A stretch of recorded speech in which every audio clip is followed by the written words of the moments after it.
The gentle clink of a spoon against ceramic echoed through the kitchen like a clock ticking down to something inevitable.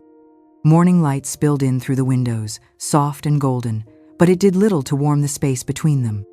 Eleanor sat across from Richard Carter, her husband of 40 years, hands folded neatly in her lap, waiting.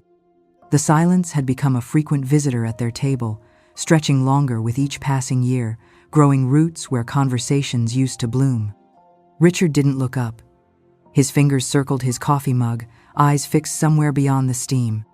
When he finally spoke, his voice was quiet and hollow, like someone commenting on the weather rather than unraveling a lifetime. "If I'm being honest," he said, "not cruelly, not angrily, just plainly, I regret marrying you." The words landed without drama, but their weight was immediate. Eleanor didn't flinch. She didn't ask him to repeat it. She understood. Fully. As if those words had always been present, just waiting to be said aloud. A slow crack formed somewhere inside her, quiet but deep. She didn't cry. She didn't shout or demand answers. Instead, she stood, smoothing the front of her sweater with calm hands, steadying herself against the edge of the table for just a second. And then she walked away. Upstairs, everything looked untouched. The bed was made, her robe still hung on the back of the door, his reading glasses rested on the nightstand. Familiarity made the air feel heavier. She opened the closet, her fingers grazing the sleeve of an old coat before reaching for the suitcase tucked behind their shared belongings. There was dust on the zipper. Of course there was. It had been a long time since she'd thought about leaving. Each movement was deliberate. She packed slowly, methodically, folding clothes with care, not because she was planning to return, but because she still respected what they once had. Her wedding ring remained on her finger, cold and distant. She reached for her diary, the one she'd filled over the years with the words she never dared speak. Lines about invisible hurts, quiet disappointments, celebrations spent alone, and dreams that slowly faded into routine. Her hand lingered on it. Then, with quiet finality, she placed it in the nightstand drawer. It belonged to the life she was leaving behind, a record of everything she had endured in silence. It didn't need to follow her. Not anymore. Downstairs, Richard hadn't moved. He remained at the table, staring into his coffee, as though expecting it to offer answers. He didn't ask where she was going. He didn't stop her. Perhaps he thought she wouldn't really leave. Perhaps he believed she would return like she always had, graceful, patient, endlessly forgiving. Eleanor picked up her purse and car keys. She glanced at the house one last time, not with sorrow, but with finality. The walls she once painted, the hallway she once filled with laughter, the kitchen she once called the heart of her home. It had all become a museum of absence. She opened the door and stepped into the crisp morning air. No tears, no slammed doors, just a quiet woman reclaiming her space. And as the sun warmed her shoulders, Eleanor made one silent promise to herself. She would no longer wait to be seen. She would no longer shrink to fit the silence. Whatever came next would be hers, not a reaction, but a beginning. Eleanor had once believed that her marriage to Richard was steady. Not thrilling, certainly not poetic, but dependably a partnership forged through decades of shared routines, quiet dinners, and the raising of children. Stability was supposed to be enough, or so she told herself.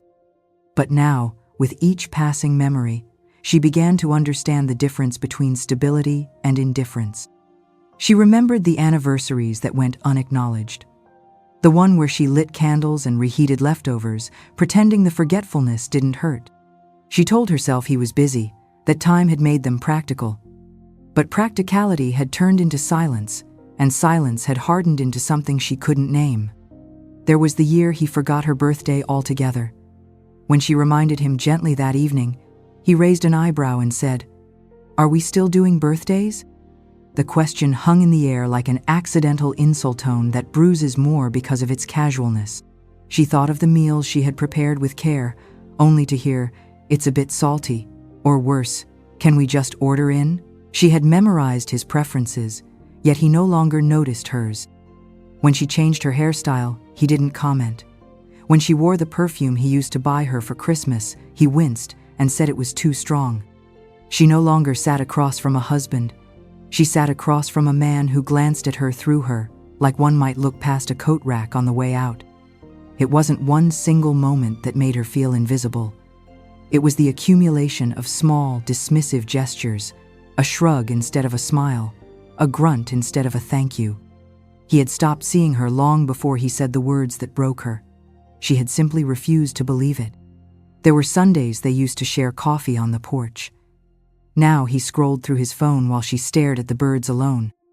When she spoke, he nodded vaguely, his eyes still on the screen, as if waiting for her words to end so he could return to more important things.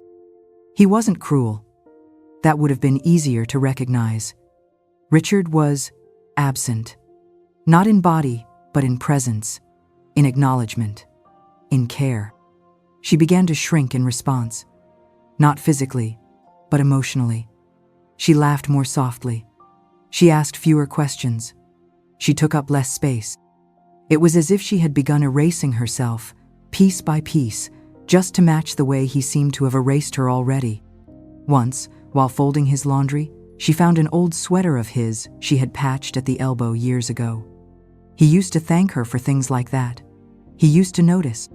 Now he simply wore it again, unaware of the stitch, unaware of her effort. And when Eleanor caught herself staring at her reflection in the hallway mirror one night, not to check her appearance, but just to make sure she still looked like someone had hit her, she wasn't mourning the loss of affection. She was mourning the slow, quiet death of being seen. She had become the background to Richard's life, a dependable fixture. The lamp left on in the corner, always there, always glowing, but never truly noticed. That realization didn't come with anger. It came with a deep, soul-level ache. An ache not born of abandonment, but of being forgotten in plain sight. And that was perhaps the most painful truth of all. It was supposed to be a simple family gathering, a Sunday brunch, nothing extravagant, just their daughter Emily, her husband, the grandchildren, and Richard, of course. Eleanor had spent the previous day preparing. She dusted the good china, polished the silverware, and woke early that morning to bake her signature quiche and blueberry muffins recipes passed down from her mother, perfected over years. The table was set with care. Fresh flowers in a low vase, linen napkins folded neatly, coffee brewed just right. She wore a soft blue blouse that Richard once said made her eyes stand out, though he hadn't commented on it in years. Emily arrived in a flurry of distracted energy, barely glancing at her mother before setting her purse on the entry table and launching into a monologue about traffic and soccer schedules. Richard sat at the head of the table, newspaper in hand, barely looking up as the family trickled in. As they began eating, conversation flowed mostly about Emily's job, the children's school plays, and Richard's latest round of golf. Eleanor offered warm smiles and quiet encouragement, ensuring everyone had what they needed, refilling glasses and wiping small spills without drawing attention. Midway through the meal, Emily took a bite of a muffin and made a face. "Ugh, Mom, did you change the recipe? These are kind of dry," she said, loud enough for everyone to hear. Eleanor's hands stilled. "No," she replied softly. "Same one as always." Emily wrinkled her nose. "Maybe the oven's off or something," she muttered, placing the half-eaten muffin back on her plate. Richard chuckled without looking up. "She's always had a talent for making things more complicated than they need to be." Then, with a smirk, he added, "Remember that birthday cake you made for Emily when she was little? Forgot the sugar completely. She cried for hours." Emily laughed. "I thought it was a prank." Richard continued, "Well, it looked nice, but you've always been better with presentation than execution." There was laughter around the table, light, casual, thoughtless. Eleanor smiled faintly, folding her napkin in her lap to hide the tremble in her fingers. No one noticed the way her eyes shifted to the window or the way her shoulders tensed beneath the fabric of her blouse. No one saw her heart break. Daniel, her son, who had flown in from out of town, looked over, sensing something in her stillness. "The quiche is delicious, Mom," he offered gently, his voice like a lifeline tossed into deep waters. But the moment had passed. The laughter had already cut too deep. Not because of the words alone, but because of what they represented. Years of being unappreciated, of being reduced to a caricature the well-meaning, forgetful mother tolerated and gently mocked, like a holiday tradition that had outlived its charm. After dessert, Eleanor stood and began clearing the plates. No one offered to help. They never did. The kitchen, once the heart of the home she had built, now felt like a refuge for her sorrow.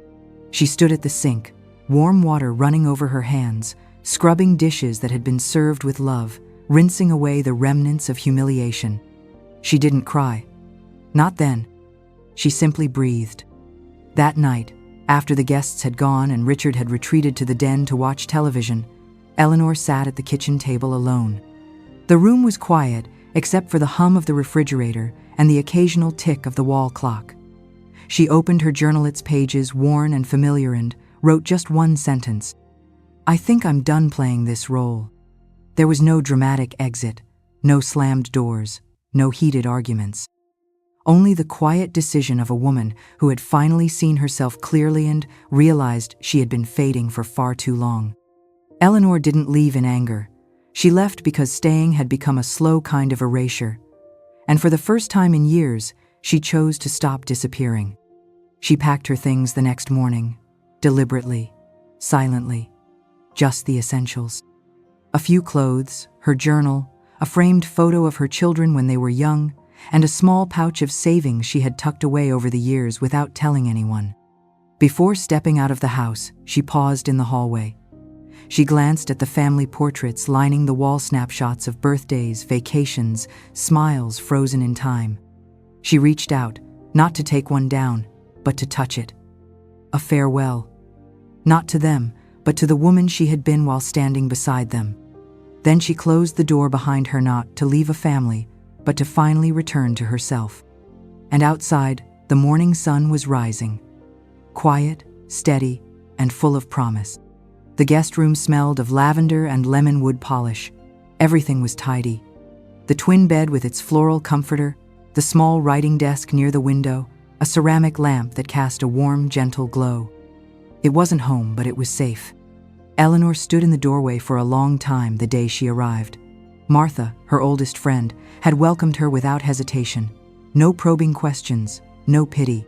Just open arms and the quiet offer, "Stay as long as you need." At first, Eleanor moved like a visitor in someone else's life. She folded her sweaters into the closet, but left her suitcase half-zipped. Her toiletries lined the bathroom shelf, but always neatly grouped together, as if she might need to pack them again at a moment's notice. Even the framed photo of her children remained face down in her drawer for days. Martha, in her wisdom, didn't push. She simply left little signs of comfort: fresh towels, chamomile tea steeping on the table, and notes like, "Eggs in the fridge, take a walk if the sun's out." Eleanor appreciated the silence, the space. After decades of being filled with everyone else's needs, she didn't quite know how to fill her own. In the early mornings, before Martha woke, Eleanor would sit by the window with her tea and read through the pages of her old journal, the one she had once left behind, then packed again as she walked out of her former life. The entries were painfully familiar. Dates and reflections from years ago, moments she had forgotten but recognized instantly once reread. A forgotten birthday, a dinner served cold, a compliment that never came. Some pages were marked by her own handwriting, shaking slight evidence of the tears she hadn't allowed to fall at the time. But others were quiet, steady, just facts written down by a woman trying to make sense of her vanishing self. That journal became more than memory. It became a mirror. And somewhere between those pages, Eleanor found the thread she thought she had lost. She didn't plan anything grand. She began small. First, she went to the bank. Her palms were sweaty as she signed the form to open a new personal account. Her voice was calm but resolute as she told the clerk, "Just in my name, please." It was the first time in over 30 years she'd had money that wasn't tied to Richard, to the house, to shared bills and quiet expectations. Next, she took walks by herself. Not power walks, not errands, just slow strolls through the neighborhood. At first, She didn't even know where to go, simply let her feet decide. She noticed things again. The way tree shadows fell across the sidewalk, the laughter of children from a nearby schoolyard, the smell of fresh bread from a corner bakery she hadn't seen in years. There was a park nearby with a pond and a narrow gravel path. She sat on a bench one afternoon and wrote in a new journal, not about pain, but about possibility. "I want to learn something new," she scribbled. "I don't know what yet. Maybe that's the point." The following week, she found a flyer for a watercolor painting class at the community center. She hesitated, told herself she wasn't creative, that her hands weren't steady, but something in her softened at the idea. So she signed up, quietly, without telling anyone. The first class was awkward. Her lines were uneven. Her colors bled together. But her heart, strangely, felt steady. She smiled to herself as she brushed strokes of pale blue across the page. It wasn't perfect. It wasn't meant to be. Each week, she returned. Her classmates were women and men of all ages, some with years of practice, others like her beginners, trying to rediscover their voice through color and motion. She painted flowers, rooftops, the curve of a teacup. She didn't paint grief. She didn't need to. Eleanor began filling her days with small rituals. She bought a scarf in a shade of green that reminded her of spring. She baked a lemon loaf, not for anyone else, just because she wanted the kitchen to smell like joy. She called Daniel to say hello, not to wait for him to call first. And one morning, as she brushed her hair in the mirror, she whispered to her reflection, "You're still here." There was no thunderclap, no applause, just a soft smile forming across her lips, proof that something inside had begun to mend. She wasn't healed, not fully. But for the first time in a very long time, Eleanor wasn't surviving for others. She was living for herself. When Eleanor left, she didn't take much, only what she needed, and nothing more. But what she left behind was far greater than any possession. She left a void, not one of chaos, but of calm. The kind of quiet that once held a home together without ever demanding recognition. In the days that followed, Richard began to notice the missing threads. There was no fresh coffee waiting in the morning. The insurance documents he'd never cared to understand were nowhere in reach. Appointments missed, bills late. The house no longer hummed with quiet, efficient sights, stalled, not dramatically. Just enough to remind him, every moment, of the invisible labor that had been holding it all.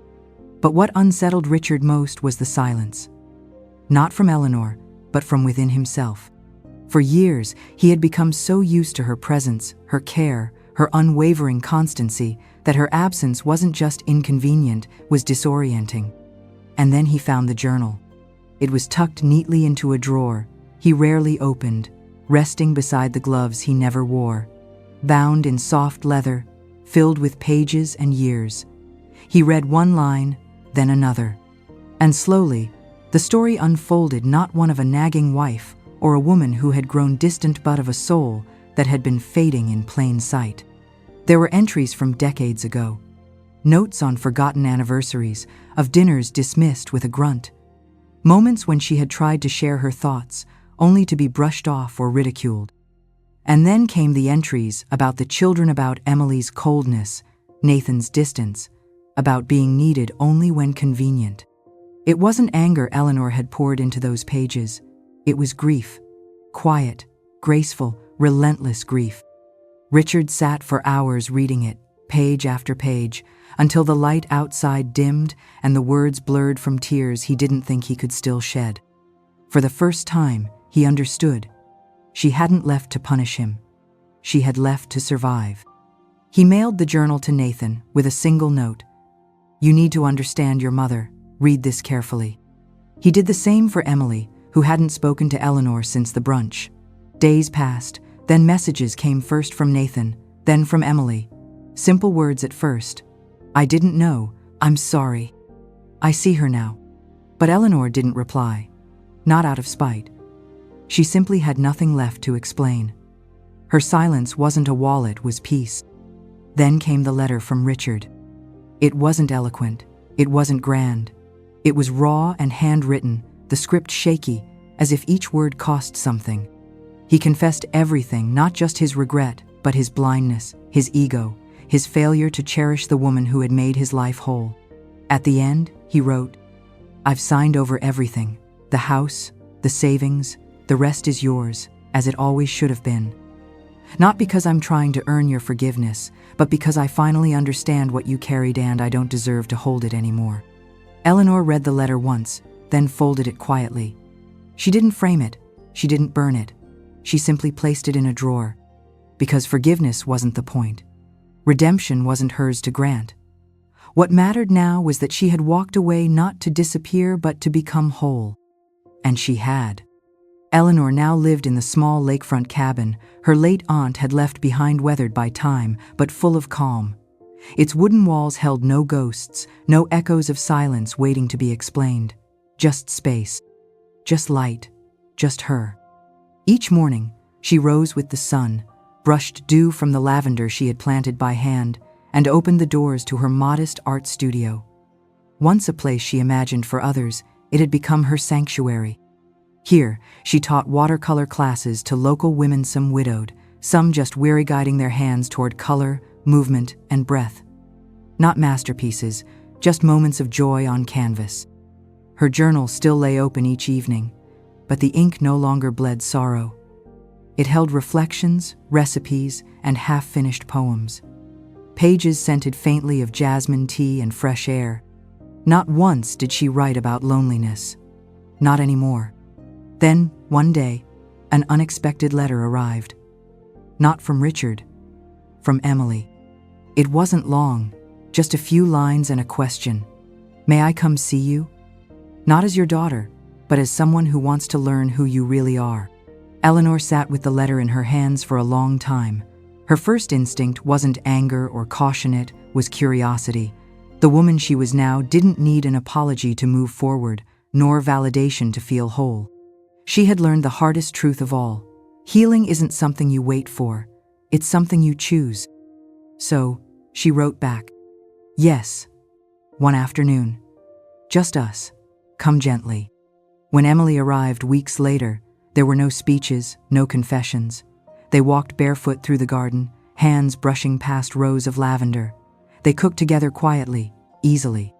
And as the sun set, they sat by the lake, not as mother and daughter trying to fix something, but as two women simply beginning again. Later that night, under a silver moon, Eleanor opened her journal one last time and wrote, "I didn't leave to be alone, I left to become whole." And in that stillness, reflected in the water's glow, she smiled, not because the world finally saw her, but because she finally saw herself. And that was enough.